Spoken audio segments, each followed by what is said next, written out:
अपने बच्चों को महाराज ऐसे गुरुकुलों का निर्माण करवाओ, ऐसे ब्राह्मणों को अपने पास बुलाओ, क्योंकि ब्राह्मण बहुत हैं संसार में, अच्छे भी हैं, आपको बुरे लगने वाले भी होंगे, अच्छे भी, सब कुछ मिलता है।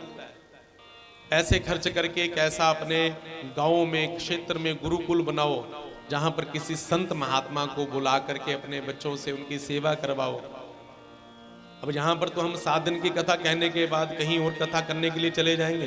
अगर कोई संत को आपने बुला करके जहाँ बिठा लिया है ना, देखो भवन बना हुआ है, इतने अच्छे कमरे भी बने हुए हैं, एक संत को बुला करके अगर हमारे बच्चे रोज आकर के उनके पास बैठेंगे, संत रोज आधे पौने घंटे का भी सत्संग करेगा, तो आपके बच्चे गलत मार्ग पर नहीं जाएंगे। नहीं तो आजकल जितने भी, क्षमा करना, बहुत से डेरों में मैंने देखा है महाराज सिगरेट फूकी जा रही है, कहीं पर भैया हुक्का पिया जा रहा है, कहीं पर कैसी बातें हो रही हैं, कैसी बातें हो रही हैं। अगर आपके बच्चे महाराज उन डेरों में जाएंगे ना, तो वहां पर प्रसाद भी सिगरेट का मिलेगा, और आपके बच्चों को नशेड़ी होने से कोई रोक नहीं सकता।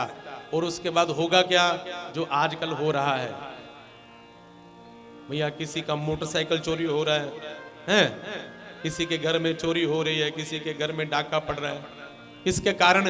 और हमारे पंजाब में तो भैया इसके ऊपर जोर देने की बहुत ज्यादा आवश्यकता है।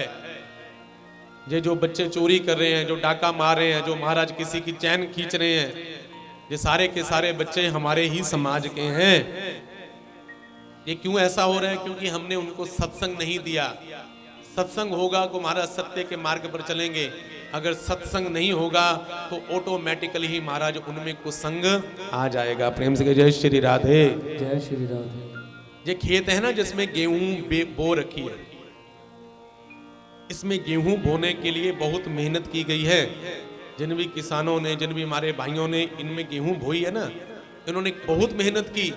सबसे पहले इन खेतों को जोता गया है ना, इनमें हल चलाया गया, और उसमें जितने भी अवांछनीय घास हैं, जितने भी महाराज इसमें वो ऐसी पदार्थ होंगे, पत्थर होंगे, उनको निकाल करके खेत को साफ करके बाहर रखा होगा। फिर इस खेत को नरम बनाया होगा, है ना, हल बो करके, फिर उसमें बीज बोए होंगे, फिर उनमें कितना जल लगाया होगा, दिन रात एक करके महाराज आज उसमें फसल आई है। और फसल धीरे धीरे धीरे बड़ी होकर के जब उसमें से भैया वो स्वर्ण तरह आकार हो जाएगा ना, तो उसके बाद वो गेहूं हमें प्राप्त होंगे। इतनी सहजता से नहीं, क्योंकि अच्छी चीज को उगाने के लिए परिश्रम करना पड़ता है।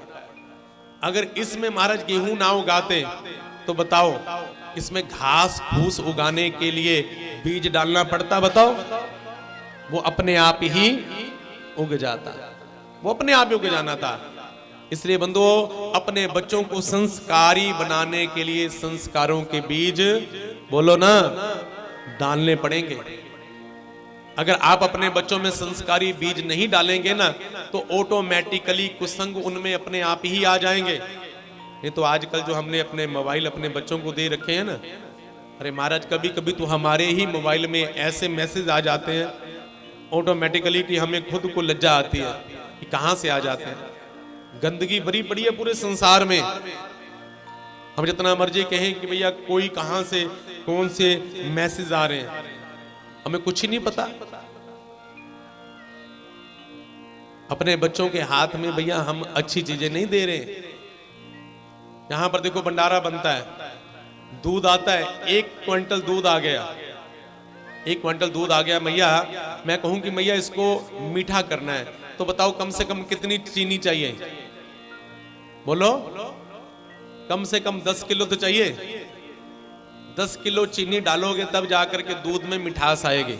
सही कह रहा हूं या गलत कह रहा हूं?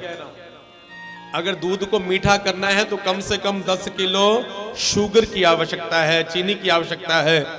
अगर मैं कहूं कि इस दूध को खराब करना है, तो बताओ कितने किलो नींबू चाहिए? कितने चाहिए? 10 किलो से चल जाएगा काम?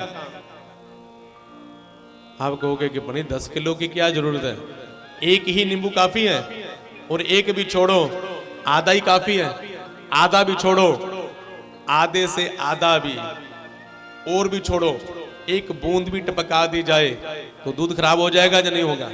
बोलो, इसका मतलब क्या है कि बुराइयां जब होती हैं ना, बुराइयां बहुत जल्दी असर दिखाती हैं, लेकिन अच्छाई का असर होने में बहुत समय लगता है। भैया जी समाज ऐसा ही है, जो आपकी बुरी आदतों को जल्दी पकड़ता है और आपकी अच्छी आदतों को पकड़ने में बहुत समय लगता है।